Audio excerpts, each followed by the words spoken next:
We were together for 4 years. Not 4 months, not a fling, 4 years. The kind of time that doesn't just pass, it builds. Layer by layer, memories, sacrifices, late night talks about forever. I watched her grow from a quiet college girl into a confident woman, and she watched me hustle from a part-time worker to someone who dreamed of building something real. We talked about marriage, kids, a future with each other's names stitched into the timeline.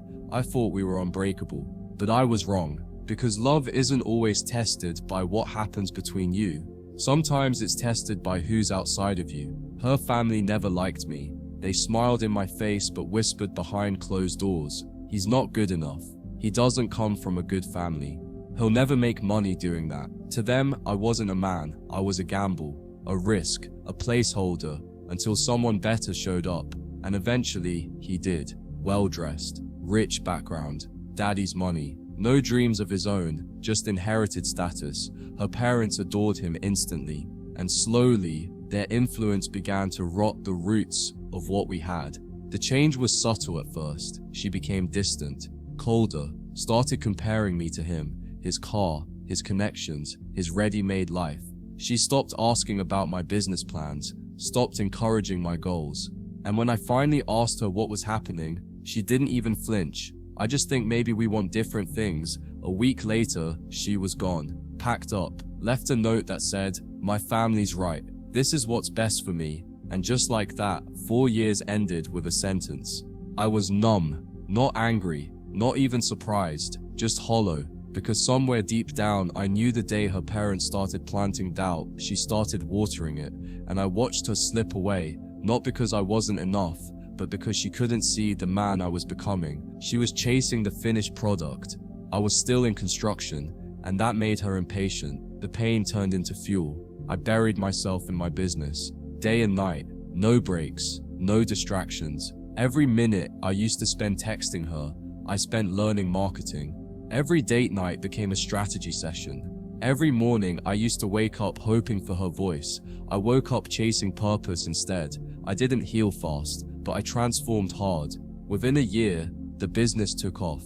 What once felt like a far-off dream became real. Clients came in, revenue exploded. I reinvested, grew, leveled up. And as I climbed, I realized something strange. I wasn't even climbing for her anymore. I was climbing for me, for the man I had always been underneath the doubts. Then came her, not the ex, her, the woman I didn't see coming, calm, kind, wise, a little quiet, but fiercely supportive. The type who didn't flinch when I told her about my struggles. She saw the scars and admired the healing. She didn't care about how polished I was. She cared about how honest I was. She didn't look at what I owned. She looked at what I built. And together, we began building something unshakable. Fast forward 2 years. We're thriving. Emotionally, financially, mentally. I have peace. I have partnership. I have everything I once begged for, now without needing to beg. And just when I thought that chapter was fully closed, she reappeared, out of nowhere.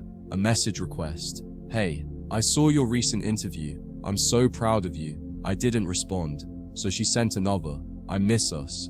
And then I made a mistake. She found out I was engaged, that I'd built a life without her, that the man her family handpicked turned out to be controlling, insecure, and emotionally hollow. They broke up months prior. She was alone. And watching me succeed, glow, rise, it broke her. Now, suddenly, I was everything she wanted, not because I changed, but because her perception did. She started reaching out more. Comments, emails, just checking in. "Remember when we talked about this? That song still reminds me of you." But every word was too late, because I wasn't angry anymore. I was indifferent. And that's the real death of love, not hate, but nothing. My fiancée saw the messages. She smiled, not a jealous smile, a knowing one. She looked at me and said, "I hope she finds healing, but she can't have you anymore." And she was right, because once you've built peace, you don't invite chaos back inside, even if it once looked like love. Sometimes people don't leave because you failed. They leave because they lack the vision to see what you're becoming. They trade diamonds in the rough for cubic zirconia that glitters today. But the thing about real value, it shines brighter over time. Her family convinced her I wasn't enough. Now they watch interviews of me from living rooms filled with silence. Now they see my name in articles, my face on screens, and my arm wrapped around a woman who believed in me before the world ever clapped. I don't hate her, I pity her, because I know what it's like to walk away from someone who would have gone to war for you. I know what it's like to throw away something real, because it didn't come gift-wrapped in luxury, and I know what it feels like when regret finally arrives. She left because I didn't have it all. Now that I do, she wants back in. But love isn't a stock you invest in once it's booming. Love is what you stick with when it's under construction. To every man listening, if she leaves because you're still growing, let her go. Because the right one won't just wait for you to bloom, she'll water you. And when you finally grow tall enough to touch the sky, don't look down, don't reach back. Just keep walking forward with someone who never needed to see the final product to love the blueprint. She's losing her mind watching my happiness, not because I'm trying to rub it in her face, but because it proves her biggest fear, that I really didn't need her to become something great.